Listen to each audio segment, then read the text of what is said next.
E aí, gente, beleza? Hoje a gente vai falar um pouco sobre como filmar e fotografar flores. A gente vai começar falando um pouco sobre algumas estratégias e técnicas para filmar essas flores, né? Daí a gente vai falar um pouco sobre a biologia das flores, como é importante conhecer um pouco sobre elas, sobre a biologia, né? Para estar indo filmar. Depois a gente vai falar um pouco sobre os animais que podem estar visitando as flores. E daí, por fim, a gente vai passar algumas dicas para vocês. Para começar, eu vou só recapitular o último vídeo que a gente fez aqui pro canal, que a gente fala um pouco sobre a pesquisa, né? A pesquisa por trás dos takes que a gente faz ou das fotos. E isso é muito importante para as flores. Porque é muito legal, de vez em quando, você ter em mente o horário que ela abre, o horário que ela fecha, o horário que um polinizador pode estar vindo, né? As cores que ela vai ter, se ela abre, se ela gira, do jeito que ela... Entendeu? Então, é importante ter em mente um pouco sobre a biologia dessas flores que você pode estar adquirindo através da pesquisa, né? Uma coisa que é crucial para a fotografia de flores, ou a filmagem de flores, é a composição. E uma das coisas que vocês têm que ter em mente quanto à composição é essa questão da profundidade de campo. Para compor, a gente vai ter que pensar nisso. Por quê? Eu não sei se vocês lembram do que é a profundidade de campo. A gente falou uns vídeos atrás sobre a filmagem e fotografia macro. Quando a gente está trabalhando com filmagem e fotografia macro, a gente tem uma profundidade de campo muito delicada. Ou seja, a área do frame que a gente está focando, né, a distância, ela fica bem pequena. Então, o que estiver atrás dela vai estar desfocado e na frente também. E na macro, você vai ter uma parte muito pequena que vai estar focada.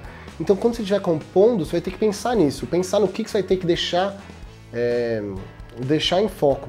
E daí entra um pouco da questão da biologia das flores. Porque daí depende do que você quer mostrar e depende um pouco da estrutura tridimensional da flor. Você pode ter flores maiores, menores, flores mais tubulares ou flores mais planas. Então você vai ter que ter isso em mente. Então na prática, vamos supor que eu tenho uma flor bem planinha, né? Ela não é muito tridimensional. Dependendo, se eu for usar um F, eu não preciso de um F tão fechado, e dependendo da distância que eu estiver trabalhando, eu vou até conseguir pegar essa flor inteira em foco e ter uma foto interessante, até ela encher no frame, talvez. Mas se eu tiver uma flor um pouco mais tubular, um pouco mais tridimensional, é difícil eu conseguir fazer isso em frame. Eu posso, por exemplo, me concentrar em algumas estruturas. Eu posso focar no estigma ou no carpelo dela, daí eu me concentrei e compus a foto pensando que eu quero mostrar isso. Além disso, é importante ter outras coisas em mente. Por exemplo, o que são flores, né? Normalmente a gente pensa nas pétalas, mas não necessariamente as pétalas são a parte mais vistosa da flor. De vez em quando, atrás das pétalas, a gente tem uma outra coisa que são as sépalas, e elas podem até ser mais coloridas ou mais vistosas do que as pétalas por si só.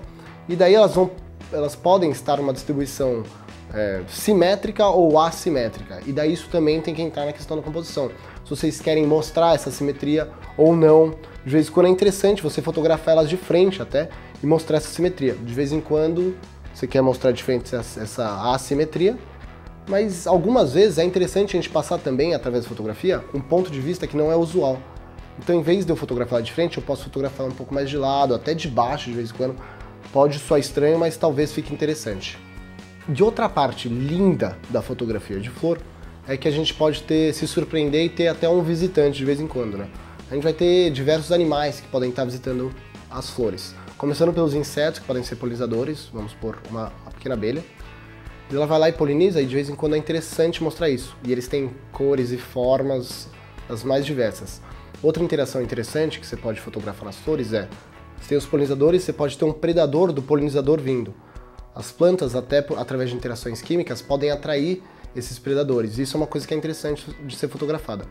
Além do que a gente já falou até em algum vídeo, em um outro vídeo, os morcegos que podem estar vindo à noite, que podem ser fotografados, ou os pássaros. Então, dependendo da quantidade de recurso e das espécies, inclusive a cambaci, que é uma delas, as aves podem estar indo lá e visitando as flores, e de vez em quando é legal você se posicionar e incrementar um pouco a fotografia das flores com um outro animal, um pássaro, um morcego ou um inseto, que pode ficar muito interessante também. Então tenham isso em mente. Então, gente, agora as técnicas, né, que a gente falou, que a gente ia contar um pouco para vocês. Algumas ideias interessantes. Umas eu já falei, que é a questão da polinização. Tem até uns tipos diferentes de polinização, que as abelhas vão procurar não necessariamente o pólen nem o néctar, mas a cera, outras coisas que elas podem estar indo atrás. podem ser interessantes serem registradas. Além disso, uma coisa que a gente estava fazendo até hoje cedo, que é o quê? As time-lapses, né? Que a gente já falou também, mas que são essas fotos que depois se transformam num vídeo da imagem passando, de, por exemplo, uma flor abrindo, ou uma flor se fechando, murchando. Tem diferentes técnicas, que isso podia ser tópico de um outro vídeo, porque essas time-lapses ficam lindas. Além disso, uma outra coisa que pode ser interessante é até você pegar um sprayzinho de água, jogar uma água, pegar umas gotinhas, isso muda também um pouco essa questão do ambiente. E se vocês quiserem elaborar um pouco mais, uma coisa que é interessante é até fazer um estúdio, né? Você pode pegar pano preto e fotografar a flor com pano preto atrás, ou usar a questão de difusores, refletores para iluminar de maneira diferente a sua flor, compor de N maneiras diferentes, que isso fica muito interessante também. Então é isso aí, gente. É isso que a gente queria mostrar para vocês sobre as flores e a fotografia de flores. Qualquer dúvida, de novo, por favor, coloquem aqui embaixo que a gente vai estar respondendo. Vai ser um prazer. E daí agora a gente deixa com vocês algumas fotinhos e takes nossos e videozinhos das nossas fotografias e filmagens com flor. Muito obrigado e a gente se vê daqui a 2 semanas. Ó, aqui vocês conseguem perceber como uma pequena alteração no foco vai mudar completamente o que a gente está destacando na flor, né? A gente pode ir da antera para as pétalas, para as sépalas, para o estigma. Isso aí vai mudar completamente o que você está querendo mostrar. Nessa planta aqui, vocês conseguem ver, nesse caso, que cada uma das flores ela é pequenininha e ela é bem bidimensional, então a gente consegue focar nela facilmente.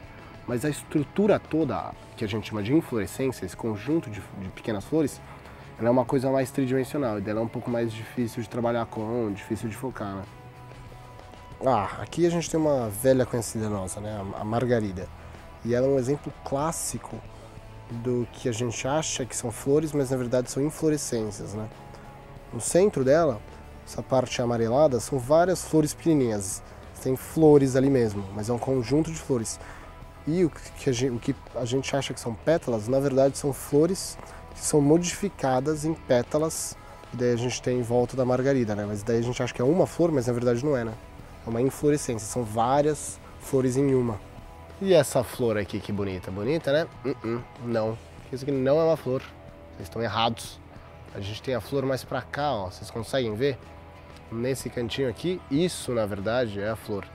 O que a gente estava vendo antes eram só as sépalas. Aqui que a gente tem a flor verdadeira com as pétalas e tal. Que é essa mais roxinha aí no meio. Tá gravando? Então, outra estratégia que pode ser muito interessante é você colar pétalas na sua lente e ver se a abelha vai polinizar a sua lente. Isso pode dar N resultados diferentes, porque ela vai vindo assim e ela pode até polinizar a sua lente, quem sabe, né? Então é isso aí. Isso pode ser muito interessante, não se esqueçam.